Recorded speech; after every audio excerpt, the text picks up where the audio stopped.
What you looking at? No, you need to apologize. No, you need to apologize to me for coming in there the way you did it. It's my, bruh, it's not the way you do the phone. I keep telling you the same thing.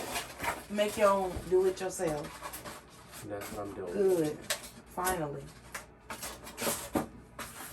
You didn't even give me a chance to wash my hands after from coming out the bathroom. You just want to throw me the phone. When the Spirit of the Lord comes upon your heart, you better dance like David danced. Yeah, oh my gosh, take this off. I'm in the kitchen. I'm in my house. Just finished listening to just a bit of two of some of the goats, the people that I admire, I respect, and love dearly. Besides my own pastor, Tim Ross, and the Michael Todd of episode 6 on Tim Ross's The Basement, and the stuff that guy talks about on there is just so real, raw, relevant. It's needed, and I know that I'm supposed to be in that realm, in that world as well, just adding value to the world. Forgive me, I'm gonna turn this off. But I'm blessed to have these gifts, and just my heart and my spirit are so full, because a lot of people don't know their gifts, their callings, their purpose, their talents. Just they don't know themselves. So that's why you are so easily influenced to follow the crowd, when we know the phrase is the blind leading the blind, but it's just, all right, at some point you have to get tired of that. At some point you have to just be concerned. Is this it? Is this all? I'm supposed to go to work, come home, wash, rinse, repeat, or rinse, wash, repeat.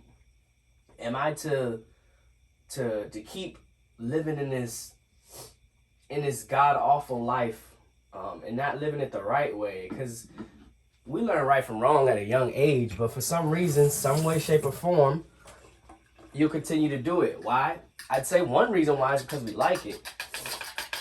And Tim said something on one of the videos I watched. He said, look, we're born in this sinful nature, so that's all we know, really. Or that's the first thing that we learn and we know. So it's comfortable to us. But, oh my Lord, just... It's the meme or the gif that goes around where all the calculus is spinning, and it's those images, and that's how a lot of the times, that's how my brain is. Like, it's boom, this point, this point, this point, this point.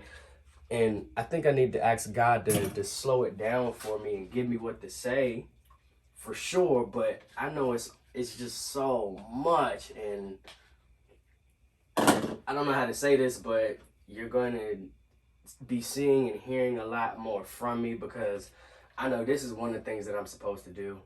And I'd love to clip the video from Tim that I watched yesterday, and the title on it was something about the dangerous zone of untapped potential. And I can show you a paper. Matter of fact, I'm going to show you the paper.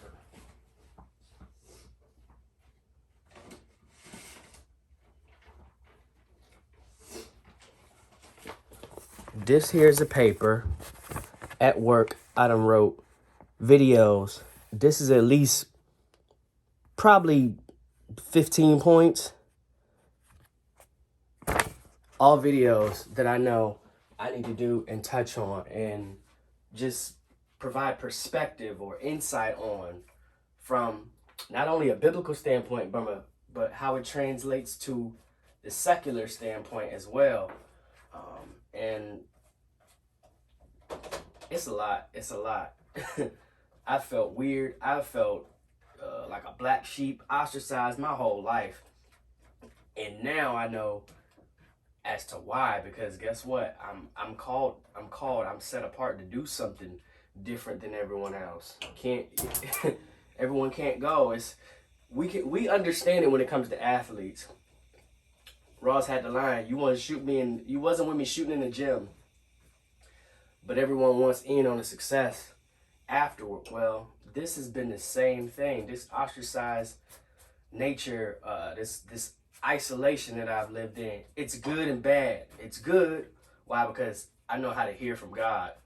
Still learning to adhere to what he says, but I know how to hear from him.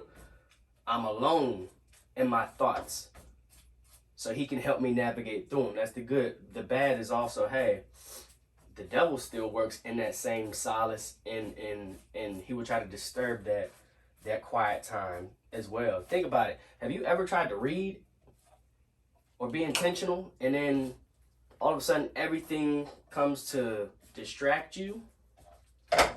Something you know you should be doing, but guess what? It doesn't seem. Something's gonna mess that quietness up. Something's gonna mess that intentionality up. That desire that you have to do good. And I wish I knew the Bible a lot more than what I did, so I could say, hey, this verse or this book, it says this and that and this. But I know what it says, and I feel like I can go back and always add or direct to where it is. But again, I just can't help it. So these videos are coming a lot more frequent, because I'm no longer concerned with the critique. I now know who I'm doing these for, and why I'm doing them. And God gave me one of these revelations. It's a great difference between 2 and 4. We love to eat. I love burgers. Well, guess what? Burgers are good to me, but are they good for me? Eating is the thing that matters. I need to be eating because food is fuel. There's good and bad in everything. Hey, you got organic, you got just regular or the GMO, genetically modified stuff. You got light, dark, hot, cold, black, white, all of that. But I said it to say again, there's a difference between 2 and 4. The 2 is the pleasure. The 4 is the purpose. So let us adhere more to our purpose more than our pleasure or our preferences. And like I said, I know why I'm doing these, so a lot more of them coming. I'm doing this to be the blessing for others. I'm doing it to bless God, to thank him for the gifts that he's given. And I'm doing them for, I pray, and again, if I'm doing it for his glory and for someone else to get released, because I know Revelations 12:11 verse says, we overcome by the blood of the Lamb and the sharing of our testimonies. So everyone goes through trials and obstacles. And that's one of the things, just sidebar, life is about storytelling. I think that would be one of the first videos. Life is about storytelling. But again, you overcome your story, your obstacle, issue, problem, whatever it is, so that someone else can see proof of concept. Oh, if you made it through, I can too. It's always someone that's been out there, or someone out there that has it worse, that's been through worse. Now, the wrong type of people, they'll try to play the blame game and try to counter you, try to one up you. But the people who know God and who actually care, they're gonna try to help you navigate solutions. They're gonna solution seek with you. They're gonna sit with you, possibly there in that moment, but then aid you in getting up and through it. So look, just a lot more coming. I love you. I thank you for viewing. The one thing that's been in my mind is just, it's not gonna look how you want it to. We always want things to be so anal, so in control, so specific. But man, I really want to clip the video that I watched last night, to where he said, you gotta move. Do not despise small beginnings. So come with me on this journey. I promise I'm gonna be open, vulnerable, transparent as possible. But of all things, I'm going to adhere to what God wants me to say and let Him move and do the rest. So, all that good stuff. Title of this, my whole platform, I want to be Uncommon Sense. Why? Because I want to shed light on the uncommon things and make them common. Uncommon Sense, where we talk about uncommon things so that we can make them common. Or look at uncommon things from a common perspective. Rewind. We look at common things from an uncommon perspective so that we can therefore make the uncommon common. So again, I love you. I appreciate you. I thank you. If this added value to your life in some way, shape, or form, whether by education or entertaining you or persuading you to challenging your thought process, go ahead, like, comment, subscribe. Till the next one.